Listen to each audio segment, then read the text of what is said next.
Salam everyone, and I'm really delighted to invite you to this special conversation with someone who has done something absolutely incredible as his 96th birthday offering to Swami. Those of us who are familiar with running and jogging probably would have run 5 kilometers, 10 kilometers, or even 21 kilometers, the half marathon. But imagine doing not just one full marathon, or 2 full marathons, or 3 full marathons, but 4 complete marathons back to back. Continuous non-stop running. You are not taking a break, you are not sleeping, you are not eating, you are just on the road, hitting it to the hilt. And that is what Brother Satish Chandra has just done. He ran for 27 hours continuously from Sri Sathya Sai Institute of Higher Medical Sciences, Whitefield, Swami's Super Speciality Hospital, Whitefield, to the altar of Swami's Super Speciality Hospital in Puttaparthi. 160 kilometers continuously on December 10th, 11th. This was Satish Chandra's way of celebrating Bhagawan, his mission and his message in his life. Congratulations to you, Satish. Really, we are so inspired. Someone, who has really broken the barrier among us and trying to do something absolutely beyond the body.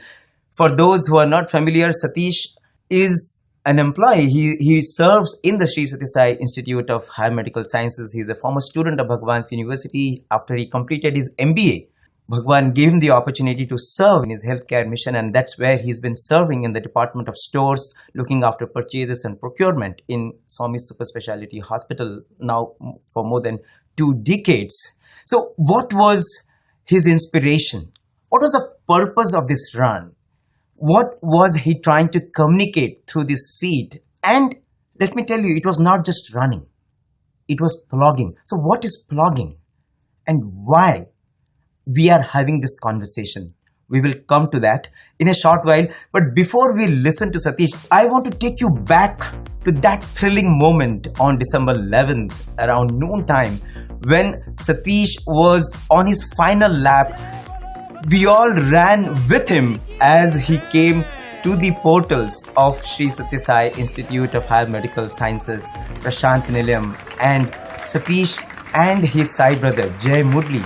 Both of them did this run together, and both of them went to the altar and offered their pranams for guiding them through this beautiful Sai adventure. So let us first go back and see that video. Let's relive that moment, and then we'll listen to Satish, his inspiration and his reflections.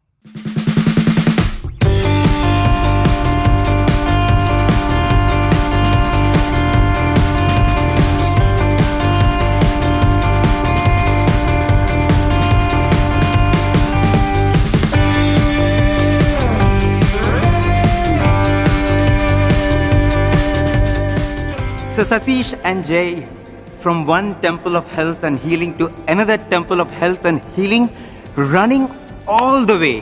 Fantastic effort, no words to express the amount of admiration we all have for you in trying to promote health and well-being. A dream come true for both of you, isn't it? It definitely is, and this was a long time in the making. We thought of this more than a year back, but due to the pandemic we could not carry out this event. And actually we did plan to do it last month, but due to the rains that got postponed, and we are happy with Swami's grace we were able to successfully complete it this month.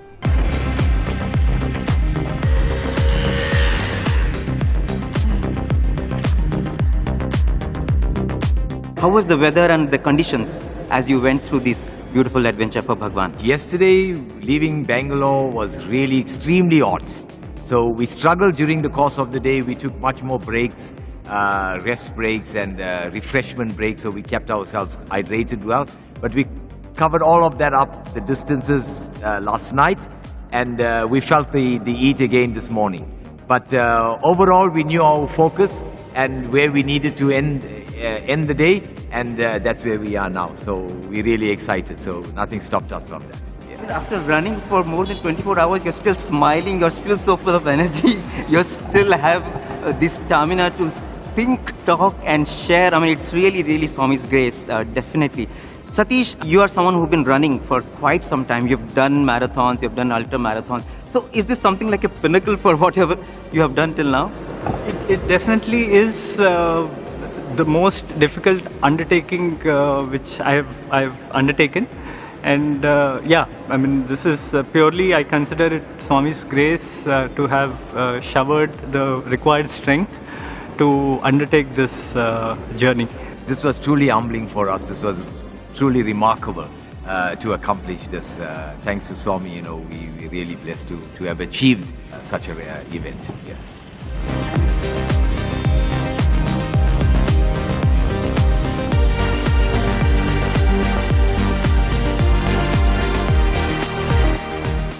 What is the message that you want to really convey to everyone through this endeavor?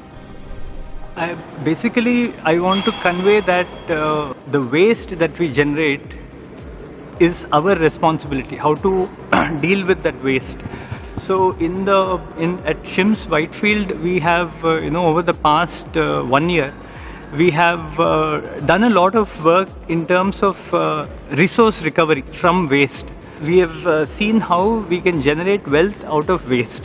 So this is one of the things which I wanted to convey through the activity of plogging, both in the inside the hospital and outside as well. Plogging is an activity which not only helps you keep yourself fit, but also it keeps the environment clean. So this is something which I wish a lot more people take up and encourage others to also take up. All the best, and thank you so much for inspiring us in such a fantastic way.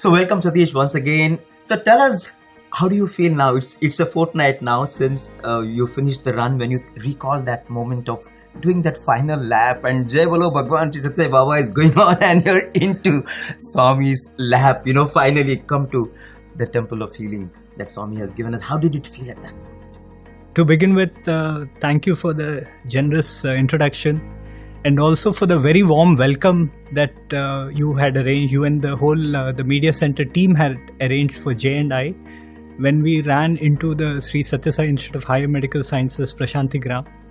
It was definitely one of the most cherished moments in my own life.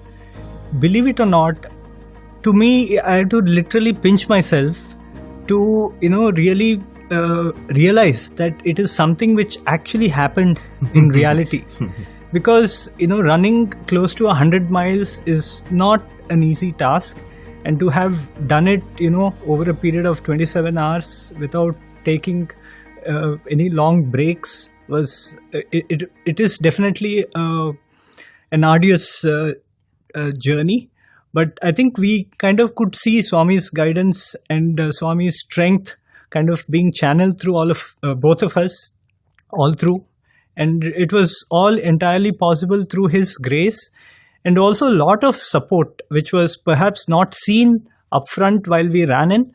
But, there were a lot of my colleagues who were, supporting us all through the night, and family members and the prayers of so many people. That it was a beautiful experience, and it's something which I will cherish definitely all my life. Wow. I mean, running all through the night, there are speeding vehicles, it is all dark and you don't know anything can happen. There is pollution, there is no guidance. And I think there would have been moments when you thought, my God, it's really become too difficult. I don't know if I can actually do it. Absolutely. Did you have any such moment? No, something like that exactly was, passing through my mind. Mm-hmm. I think we somehow managed till about 10:30 or 11 at night. And, as you could imagine, we were on the side of the road where we could see the oncoming traffic.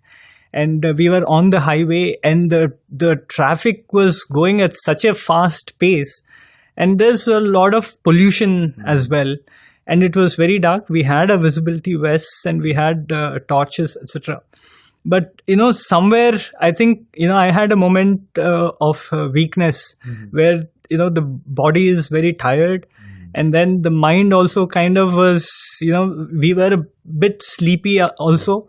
And so I did, feel, why are we doing this? It's only at such times that we question the sanity of the whole adventure. Because you finished 12 hours of running by then, probably. Correct. So we had completed 2 full marathons, distance by then, over 90 plus kilometers. And then we were actually reaching somewhere close to the Bagyapalli toll gate. So it was at that point, I was on a call with one of my colleagues who was supposed to, come with his vehicle, provide us some refreshment, because up till then we were actually carrying our own backpacks. Mm-hmm. So we had by then already covered close to 100 kilometers with our backpacks and water. So we were tired. And, it was that time, it was dark, and I felt that, why are we doing this? And then I was almost on the verge of calling up my friend to tell him, please come and pick me up. Because of, and it was, at those times when, it is good to have the company of people and company of Swami in our own thoughts, which had us fight back those weak moments and helped us kind of reconnect to why we were doing this in the first place. And that was, I think, a very crucial moment in the run, and which with Swami's grace we were able to, like, the mind, we kind of did not allow the mind to let the body follow. And then instead we use the mind to channelize the energy within, to kind of to channelize Swami's energy through us, and then continue with the run and complete it successfully. Wow. Those moments when your body has completely given up, you feel like that. And I think this is something that happens in every athlete and anyone who has done something really stupendous. After some time, it is no more the body. It's the mind has to take over. The spirit has to take over, actually. I think after that, the body just becomes an instrument for the spiritual energy, for the energy from within to carry you through. And I think that was that moment, maybe that point of inflection when the body had reached its limit. And after that moment, you had to be only carried by the spirit. Right. See, when you're running, especially, there's a lot of self-talk which happens. Yes. And the kind of self-talk which I try to focus on is what would my future self tell my present self. Yes. So this is precisely one of the, the self-talk which was going on. See, the regret that we would have of not having completed something is what we used to push forward, a little more during, especially these difficult times. And Jay was definitely a great person to run along with. I mean, he's a very accomplished ultramarathoner. And it was really great to have his company during this critical time. And I really want to acknowledge him for having agreed to do this run along with me. Wow. Like in any pursuit, just like you took up this Sai adventure and that Satsangha, having the company of someone good is so vital at that moment. I think, it was Jay who inspired you, let's move on, don't give up, True. So it was Swami speaking through him at that point in time. And I think whenever we undertake anything, be it any, even spiritual sadhana, there are moments of weakness. And I think it is this Satsangha which is so important. And that's why Swami used to always emphasize so much on good company. And I think there would perhaps also be in so many moments when you felt, oh my God, thank God this happened. I don't know how I managed through this. No, there are those very, very challenging moments that you mentioned, but there are also so many other chills and thrills, not as intense as that, but moments which encourage you, moments which suddenly fill in you a new joy through this whole run of 27 hours. Were there any such moments? Yeah, there were many such, and that's when you suddenly, thank you, Swami, for these small mercies, as it were. One of such moments was when we were again, reaching the toll gate. My colleague Harishankar, he was one who actually drove from Parthi, middle of the night, reached, the toll gate. And we told him to just be on the other side of the toll gate. We didn't want him to cross the border. And we were to join him in maybe half an hour or 1 hour. And he calls us up, frantically saying, it's pouring down here. So are you really serious that you want to, get drenched in the rain? Because running with wet shoes, such long distances, it's prone to give you blisters. So we wanted to avoid that eventuality. But then where we were, it was drizzling, and we were prepared for it. We were wearing a rain jacket. So we told him to just hold on. And then, believe it or not, when we actually reached the location, it was bone dry. There was no sign of rain at all. Amazing. So again, this is like, Swami, thank you for this small mercies. And then I remember there was another point when along the run, we were on the right side. And there was a time when you were running, I was running. And then I somehow missed a step and, actually my the right foot landed like almost a foot down, on the edge of the run. Yeah, there was a ditch. Oh my God. And, I immediately sprang back and, I was just checking whether did I roll my ankle or something. And it was purely His grace that I hadn't. Wow. Because, when you're running such a long distance, anything can happen, right? Yeah. And similarly, there was a cramp. I could feel it was, coming on in my hamstring. And then we quickly sprayed some pain relieving spray and, it stopped. And then I knew that it could be an electrolyte imbalance or something. So I took some fluids and then it was fine. It never troubled me again. Like this, there were many such instances, and where we were really needing to have water, we were out of water. We spotted a place where we could refill our bottles, where we wanted to take a short, tea break or a meal break. There were places, close by. So these were all, I think Swami was more than present, in this journey, which we undertook. I think for every moment that we know, there are another 100 moments that we do not know. Exactly. We don't even realize, how many things Bhagawan has arranged, right. How he has orchestrated the universe for you to achieve this feat. In fact, as you were talking about that rain, I remember after you completed the run, and when we were just returning back to the ashram, it started pouring. Okay. And I was thinking, oh, Swami, thank you so much. He just allowed you to complete the run. And now it was like, showers of blessings from above. I mean, there are so many ways the divine looks after us. And I think with time, we moved to a phase when we realized that, for me to do even for us to have this conversation, to be, for you to come and do this, how many things have actually fallen into place. True. I mean, just like I know that you wanted to do the run much before. You wanted to do the run in November, before Swami's birthday. but the birthday celebrations were on and it was pouring, and it was Swami's will that you decided to postpone it to December. Just to share with you, all that video that we were able to do of you coming into the hospital and doing that shooting, we would have been not been in a position to do if we had done it in November, because we were so busy with Swami's birthday celebration. So there are so many things that Bhagawan constantly is orchestrating, and I think that's a very, very humbling experience. And I think this is something for all of us to reflect on whenever we achieve something, to feel that I don't know even if I have done 1%. If I have done that 1%, also there is someone who has done 99%, isn't it? True. Like what Swami says, you take one step, I take 10 steps. And I think it is the same thing. You can extrapolate it to all the so-called effort that you actually put in. Even the one step that he is urging us to take, I think if not for his grace, we wouldn't have been able to take even that one step. Hand. He's giving the hand. Correct. So I think it's like, the run and many other instances have really reinforced that spirit of surrender that we need to inculcate in, all our daily actions, and especially so in endeavors like this, which involve a lot of time, energy and effort.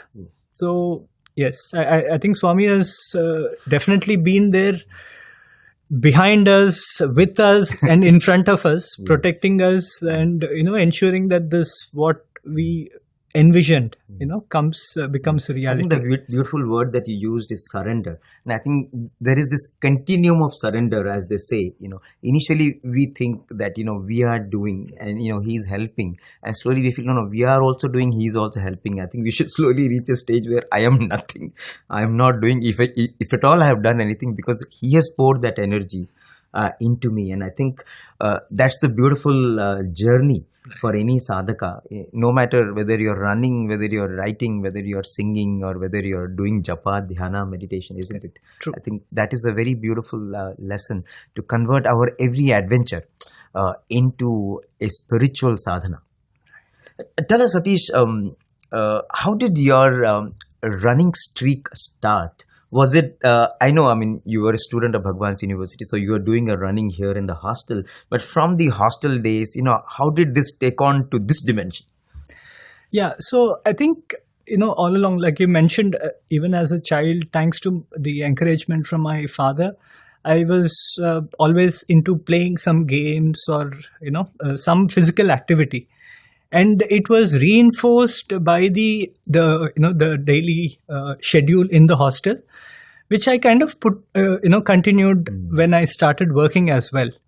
And somewhere down the line, I discovered my love for cycling and cycling long distances. And after that phase of cycling and doing some solo trips across Karnataka, and the last one you might remember would be across Kerala. Yes. At that time I said, I want to be more consistent in what I'm doing, and that's when I took up running, because running is a more time efficient way of staying fit. At least that's what I felt. Because, for getting or burning the same amount of calories on a bicycle, and you can burn the same amount of calories while running in maybe half the time. So I started out my running basically as a way to keep fit. And, that's when I slowly started increasing the distance I covered, from like 5 kilometers to 10 kilometers, then half marathons. And believe it or not, it was due to one of the patients at the hospital who had a hole in the heart. This gentleman had already run 5 to 6 marathons, full marathons. Oh, wow. And, so I kind of made friends with him, and, he actually encouraged me and mentored me into running my first full marathon. Amazing. So I think after that, once that, the long distance running bug, bites you, you're always seeking, that time on the road. And, I use that time to actually, listen to a lot of interviews, discourses of Swami from Radio Sai. Further, what happened was, when I wanted to train for a full marathon, I always felt that I had to take time out specially to train, for like 3 months, leading up to the marathon. Which, and if you were not ready, you always felt a little unprepared. Because marathon is such a distance that unless you are fully prepared, right, you cannot run that distance. So that's the time when I heard about what is called as a run streaking. So this typically is, people decide to run, typically it's 1 mile, and they say, you run every day without a break. No Sundays or no weekends. Okay. You run every day, but, minimum distance you're expected to run is 1 mile. So this, in the year 2017, it was Swami's 92nd birthday. So I kind of figured out this plan, to become more consistent in my running. And I said, let me count down 92 days from November 23rd, which happened to be August 24th and happened to be a Thursday. So I said, let me do my 92-day run streak. Wow. Okay, so that's how I started my run streak. And, at that point, it was quite an overwhelming task. You imagine doing something continuously for 92 days. Amazing. Without missing a single day. So many things can again go wrong. Yes. I might have to travel, my kid might be unwell or whatever. Yes. But again, with his grace, I was able to complete, without any break, completed 92 days. And then the 93rd day comes, and then by then it was so much a habit that I said, let me just continue running. When the streak is going, why would you want to stop it? Wow. So that was 92 days, 93rd day. And now I am at 1586th day of running. Wow. Never stopped. Never stopped. Not a single day. Not a single day. It's been 4.5 years. Awesome. That I have completed. I've actually not kept track of the kilometers I've run, but I've easily done more than 8,000 kilometers during this time. So it is again the power of habit. And the power of tiny efforts. It was, for most of the days, Prushti, I was running not more than 3 kilometers, which was like a little over, 2 miles, a little less than 2 miles. So it was not that it was taking a lot of time, in my day. And I, as a habit, actually, I used to get up very early. So it didn't, I was back home and before the household, actually, people were waking up. So this is how I, kind of started my run streak. So now that gave me the confidence to actually, like I was mentioning, I wanted to be able to run a marathon without practically zero preparation. And so then I used to sign up for marathons as and when, and, I've done some, that's when the bug again, has you go beyond that marathon distance, the ultra distance. So I did my first 50-kilometer run. And then in July, since, like I was telling, we had this preparation to do this last year. But then because of the COVID pandemic, we had to postpone it. Which again, I think Swami has given me enough opportunities to train for this event too.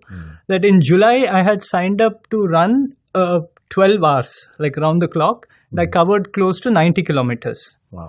And then in October, I did one more run, which was a 161-kilometer run. It was brutal. I mean, the body took a lot of beating, but, I kind of came out of it successful. So these were all the, preparation which happened. It is not that, I would not encourage or tell anybody to start such, events right out of the gate. I want to, highlight that all this, whatever we have done is, it had a foundation of, physical fitness of over many years. So I wouldn't, because people might get enthusiastic in, wanting to do something similar. But I think you have to start small. I think that's the message we all should, definitely take from this. But, when you start small, there is no limit to the distance that you can go, right? So this is something which, Yeah, so that was a long answer to what Very got me beautiful. started into running. No, but I think all long, beautiful things have to start small but be consistent. Correct. I think that's the main takeaways. And Satish, as you mentioned, as you run, you listen to these talks, you listen to these interviews, and in fact, I do that. I think that's a very beautiful thing. You club something else, which also adds so much energy to the whole thing, isn't it? I think when you are running and you're listening to bhajans, for example, you're running and you're listening to some satsang, I think you're achieving both. Correct. And I think a lot of people do that, while driving, they listen. So I think clubbing 2-3 things or clubbing something higher also gives you extra energy, isn't it? Right. A subtle nuance, the so-called time management experts say that multitasking actually doesn't work. But there may be, I also feel there may be activities which you can, profitably club. So one such thing is definitely this. See, I understand, the so-called running purists might say that, some people would run and they would not want to listen to anything because for them, the act of running itself is a meditation. Yeah. And, when you are running with complete focus on your stride, on your... absolutely mindfulness running. Absolutely. So I think I do that as well, especially when I'm running in races, I don't listen to anything. But when I'm, doing my training, etc., it's good to kind of listen to something something with the theme of self-development or whatever, and I have found that all these kind of add certain layers to what you are doing, and which in my case I kind of felt it has benefited me. So I can't speak for others who might love to do that as a standalone activity, but this definitely helped me because otherwise to get that a solid chunk of that me time to do running standalone and to do listening to things, we might not be able to find. In fact, one little experiment that I have done, when you run, you listen to bhajans. Many times what will happen is your body will run with the rhythm of the bhajan. So as you run a while and you want to increase your pace, all you have to do is listen to a fast bhajan. Change the bhajan and your body will automatically move in rhythm of the bhajan. There are those little, I think everybody will figure out their own ways of filling themselves with new energy. When Satish did the cycling adventure, 450 kilometers on cycle from the northernmost town of Kerala to the southernmost tip of India, continuously on the road for 9 days. And it was not just cycling. You can read the article on our website. Satish undertook the mission of visiting patients' homes, all the patients who were treated in Bhagawan's hospitals from Kerala. So every city he stopped, every town he stopped, he had taken the database of patients who were treated in Swami's hospital and he went to them and he spoke to them. He shared Bhagawan's love with them. So that was such a beautiful dimension to the whole thing, isn't it, Satish? Absolutely. Again, one of the most cherished moments in my life. And I think like you started this point about, blending together, your passions. I think that is where I feel a lot of us have a lot to gain from. So, there is this Sai Rehab program which has been running successfully in Kerala, and now it has expanded to almost many other states in the country. So Sai Rehabilitation Program is an endeavor where the doctors stay in touch with the patients who are treated in Bhagawan's hospital. They don't have to come back to the hospital for follow-up. They don't have to spend that money and time because most of them are from very weaker sections of society. So the local doctors there call them up and have these sessions so that in their own city, in their own town or in the nearby town, they can have a second round of consultation, right?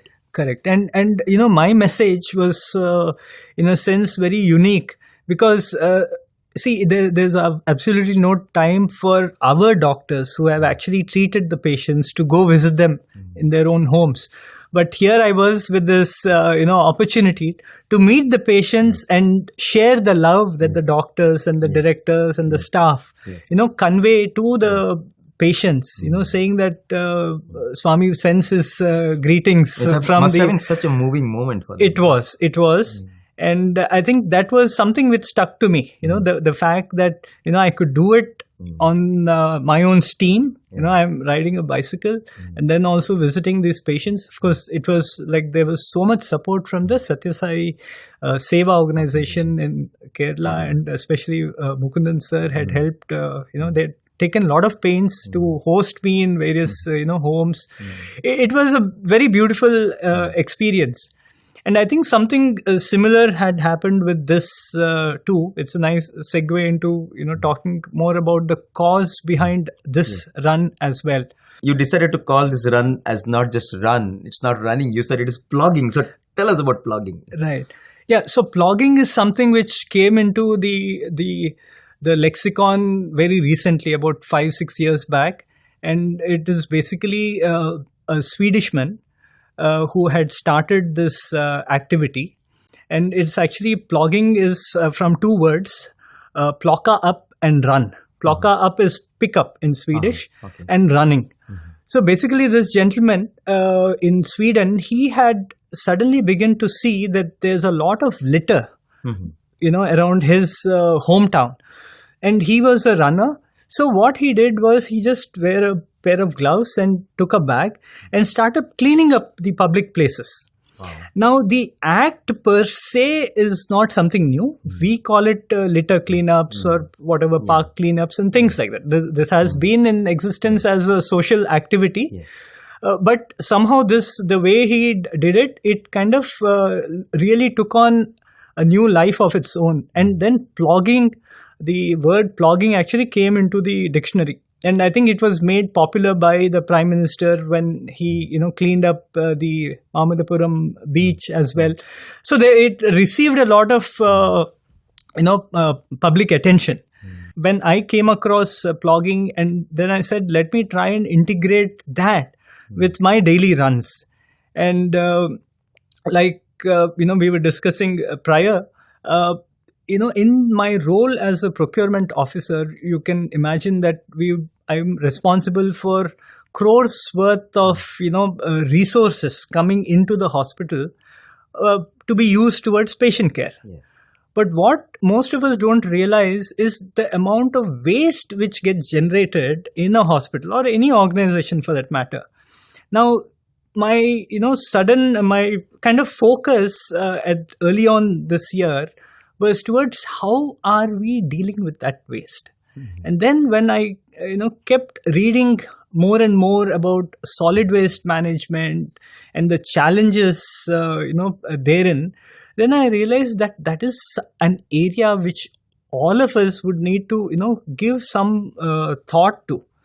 So specifically, what happened was that so I am not only for the procurements, I am also responsible for the sale of scrap in the hospital. And I realized that a lot of, paper and single-use plastic bottles, all these things were getting thrown out, as part of the regular general garbage. Then I kind of realized that there is a lot of wealth in that waste. And we started this activity of segregating these waste. And believe it or not, over the last close to 1 year, we have been able to recycle close to 15 tons, of paper, plastic and metals as well. And these all represent some revenue as well to the hospital, which again could be used to treat more patients. So when we are, as an organization which receives, funds from donors, who are donating to the trust in the hope that we are able to treat patients, if this, I felt, was an activity which, if taken up in a larger scale, we can actually, stretch every rupee to the max. Correct. And then, treat more patients, because there's no dearth of patients to be treated. So this is how, I kind of looked upon this activity. And then again, the general litter around either the campus or organizations, I felt we should create more awareness, about the act of plogging and make it more as a community affair. So that is the background of this run. And obviously, we didn't expect to plog the entire route from Whitefield to Parthi, because that was kind of practically impossible. But we said, at least let us start with plogging around Whitefield campus, then do our run and, come reach Parthi and do the plogging around the... so that is how we had planned. I mean, at least create awareness about this whole idea about taking care of the environment. Swami used to always, right from the 60s, Swami would talk about don't waste energy, don't waste money, don't waste. And personally, we have seen how Swami himself in his own life was so particular about using the resources. That's something, it's so heartening to know that, in the hospital, in Bhagawan's hospital in Whitefield, you have started now very seriously making wealth out of this so-called waste. Really amazing. Right. And, all along, I think Swami has definitely been the source of inspiration. And, even the word, it always on my runs also, I keep wondering, what does the higher in Sri Satya Sai Institute of higher medical sciences or higher learning mean? So I think these are the, see, now the world is talking more about zero waste living and circular economy and how these things are benefiting the environment. But actually, Swami has been like the pioneer all through, right? See, these are all things which now get translated into reduce, reuse, recycle. But Swami has been there as an exemplar, for all that, sustainable living has stood for. Absolutely. So I think that, through this endeavor, it is our Jay's and my aspiration that we all look at, sustainable living as, as an alternative, and see how we can reduce the amount of waste we generate. See, one thing I realized when I was studying all the waste streams is that we have scant respect for the people who deal with the waste we generate. Especially when it is unsegregated waste. I have seen people with bare hands, no protection whatsoever, sifting through, piles and mountains of unsegregated waste. Like in this current age, it's so convenient to order some food online, but people don't find it convenient to rinse the the dabbas in which the food comes, and that somebody else is actually doing it because the containers are recyclable. But then, somebody has to do that dirty job. So I feel, we all need to kind of really stand up, sit up, take notice and, make the correct choices so that we can reduce the impact that we are having on the environment. Also look at people who are there downstream and, think about their dignity. Absolutely. In fact, the act of plogging itself, right? Sometimes to me, when I started, it was like somebody else has littered this place. Why should I pick up? But then, I soon realized that is my ego speaking. And, the moment I kind of realized that, it became much more easier to pick up, the trash on the road. So I think these are things which I felt, thank you, Prushti, for giving me this opportunity to, share these thoughts. Really, as Mahatma Gandhi ji used to say, be the change that you want to see in the world. Right. And we have to do our job. And I think when Bhagawan came, as you very rightly said, all through Swami's life, as Swami used to say, you don't even have to read the discourse. If you look at Bhagavan's life itself, there are enough lessons for us to learn. And I think never before in history, the whole concept of sustainable living, of taking care of Mother Earth, even in some ways, the pandemic we are going through is in some ways a reflection of what we have probably done to the environment. Everything is coming back in its in its own way. So I think to be more conscientious about the resources, and that will come only when we have that respect.